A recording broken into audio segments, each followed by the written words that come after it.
This is the Big O Show. This is the Big O Show.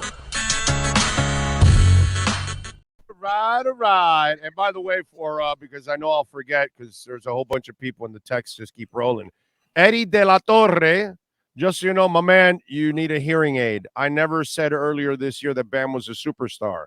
What I said was earlier this year, he said he wanted to take the 18 shots and that he started the season aggressive, that he wanted to be a star. Well, there he was working his way to trying to be that guy. And obviously, it never got there. I never said he was a star. I've never said that. I've called him a super role player for 2 years. Have I not? There's 329 people right now on the chat board. Have I not called Bam Adebayo a super role player for 2 years? Yes or no? Please answer to Mr. De La Torre. Those of you that actually pay attention to the show. By the way, have you heard me call him a super role player, Manny? No, I think we've always kind of just referred to him at his best, an all-star, but not a superstar, right? I mean, I think that's probably the best way to think of Bam, kind of a Draymond Green. I've called him a super role player. That's what I've called him. Yeah, that's to me is what he is. He's really not a star. Think about it. The Zoe Timmy teams is where is he in the pecking order? 3 or 4 behind maybe Marley or I don't know, Eddie Jones or I don't know. He's not in front of Zoe and Timmy. And then if I go Shaq and Wade, okay, maybe he's 3 there. I don't know, something like that. Okay, then I go the big 3 and Ray Allen. He's like 5 on that team. Right. You know what I mean? That like on a real championship caliber type team, he's not really your top 3 options because he can't score. Right, he can't impose his – it's not so much he can't score. He can't impose his offensive will on you. Right. And to me, today's game, brother, you got to be able to score when you need to score, and you have to score. That's what Jimmy did last night, bro. Nobody could stop him. Nobody could defend him. Just like Giannis. You know, if he's going at it and he's got it going, you can't stop him, bro. Right. That's what they are. You know what I'm saying? Unstoppable All right. force.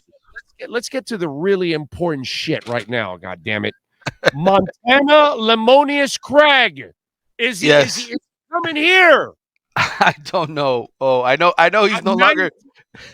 19 offers after 3 receptions, 154 yards, 2 touchdowns in the Colorado spring game, and then he told Dion, "Yo, I'm out of here," which doesn't make any. I get the guys that aren't playing. But the guys that actually star are also transferring. That one's kind of weird. So I need to know if Lemonious is going to be a name I'm going to be calling for the Canes this year. What's up? Where's Louise? I would love to know just as much as you. I think he had a pretty decent performance, but I don't know who he was doing it up against because Colorado was 1-11 last year. So to me, this whole Dion thing is really, really interesting because he said he was going to basically flip the roster, and he went through an entire spring and then decided the day of the spring game, I guess, right after the game was over, yo, you, and you are all gone. And he's basically pulled the scholarships for a bunch of these guys and forced them into the transfer portal. I don't know how much of this is guys that he wanted to actually stick around and be a part of the program. He has bigger plans. He has those scholarships he wants to put to use. And yes, that kid had, I think it was 154 yards receiving, as you mentioned. But I don't know how good he really is because Colorado was pretty trash last season. And I don't know if you watched some of the clips. There were times in that scrimmage, by the way, that spring game, that there was nobody covering receivers. Like they lined up in one instance where literally there was no cornerback. I think it was on Travis Hunter's touchdown in that spring game. So anyway, man, Colorado's a mess. I think you will hear Xavier Henderson, the former Florida Gators receiver who entered the portal after their spring game. I think that's a guy you could see at Miami. Mario's looking for help at the receiver position, cornerback, D-tackle. But to me, I think you probably have a better chance of hearing Xavier Henderson, a Miami Columbus grad, than you do this Lemonious kid. So far, Oregon State, Penn State, UCF, Cincinnati, Auburn, BYU, Mississippi State, and many more part of the 19 schools that have offered. So some decent schools there already. Yeah. I think it's more of it. but you have no information if Miami is one of the 19 is all I'm at. Because I just No. brought it up because I know they need receivers. And Right. dude, you're 1,000% right, because I would be a phony by getting excited about a spring game when I don't get excited about Right. recruiting. I don't get excited about spring games. I get excited once I actually see them on the field for real against real opponents and performing. That's when I start to get excited. And then I believe in a player. I don't believe in you know me. I don't get hyped up with the recruiting or any of this shit. But I do realize that they don't have receivers. And then I read the teams that were offering him deals. I got to figure they know something. Penn State's not just some schmuck Right. university. Cincinnati's actually had some, success. Mississippi State, BYU's no schmuck. So I'm thinking this guy must have some skill set. I'm You know what I'm sure. saying? I'm sure somebody's looking for a third or fourth receiver they could bring on the roster. I'm not saying. I'm not saying they're not. I Maybe the just. number one. Yeah. I think Miami needs a number one. Correct. Yes. I don't know that he's a number one. I don't think a receiver on a 1-11 team in the Pac-12, because he has, a couple big plays in a meaningless spring game, is going to all of a sudden prompt Miami to say, this is the dude we got to bring in to be the number one. But we'll see. I mean, they do their homework. They study guys. That's their job, right? So I think Xavier Henderson is a better bet. That's the kid from Miami Columbus who played for the Gators, and has more of a track record in the SEC than this Does kid. sound like Deion's brokenhearted that Lemonius is leaving either, right? So, No, I mean he's like I said, it's a roster purge, I mean, Mario kind of went about his business slowly. He didn't kick everybody off the team. He let guys kind of prove themselves. All Deion needed was one spring to basically wipe out the roster completely and say, yeah, these guys aren't good enough. The funny thing will be how many guys he can actually bring in to replace them, because when you dump that much depth, you put yourself in a precarious position if you're unable to get some quality guys to come in and replace them. So that'll be interesting to watch. But that was Deion's approach. Basically come in and take out the garbage as quickly as possible. definitely doing that. All right, what else? What else do we know? By the way, on the Ruiz front, are there any alterings or developments on the NIL side because of some of the financial issues? I know he's kind of downplayed it all and said that, business will be as usual, but you do have to be concerned because I think his company's even going to be delisted at the stock exchange and all that stuff. So you're kind of wondering what's going on with Ruiz and the NILs and all that kind of stuff. Yeah, I mean, look, obviously Miami hasn't signed anybody in the transfer portal yet in football or basketball, right? So everybody's just kind of like, why is this so slow?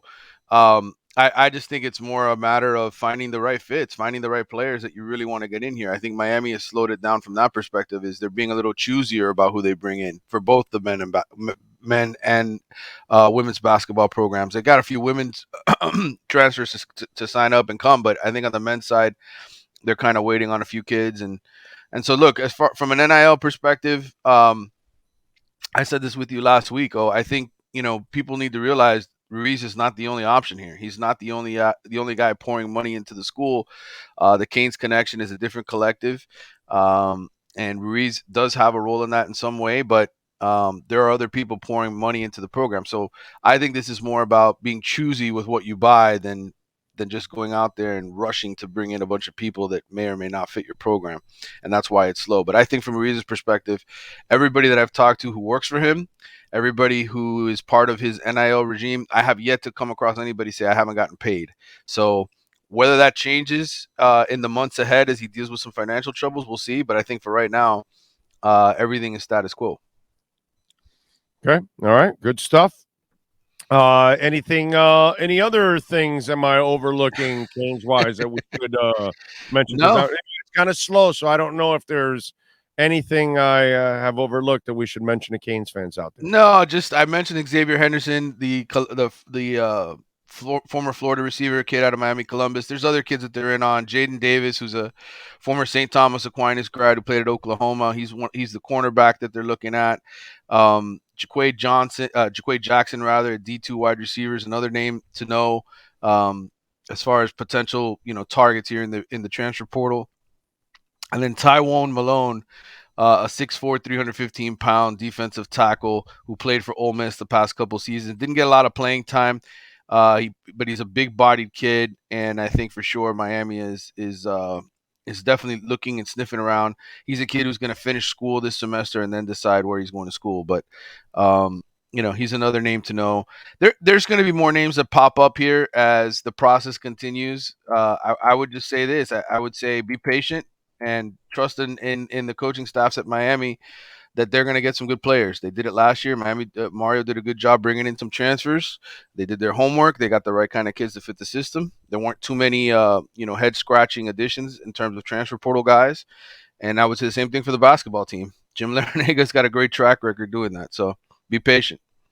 All right. I like it. All right. What else you working on the Athletic so folks can check you out, my friends? Yeah, I just did a feature on Trevor Jackson, who is an Elite 11 finalist, one of the top quarterbacks in the state. He's a kid who didn't get a whole lot of love because he was only a starter for 1 year for his high school program in Winter Garden, West Orange, the Orlando area.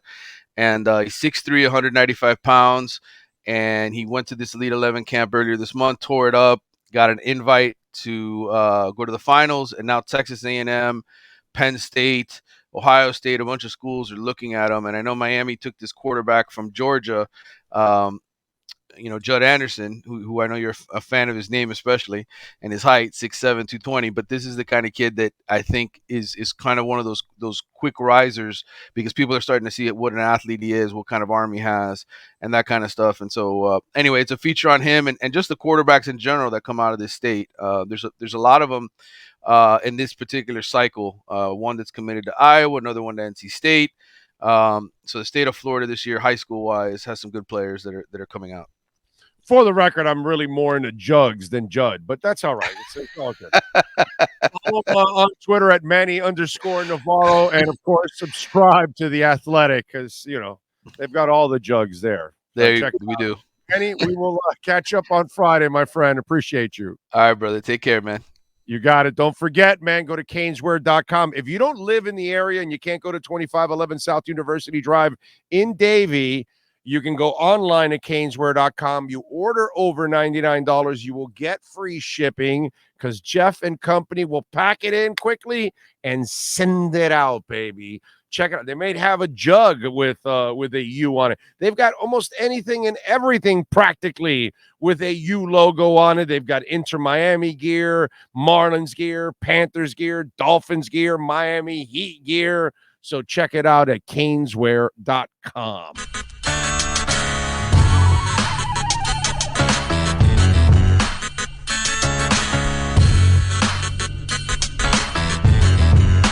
This is the Big O Show. This is the Big O Show.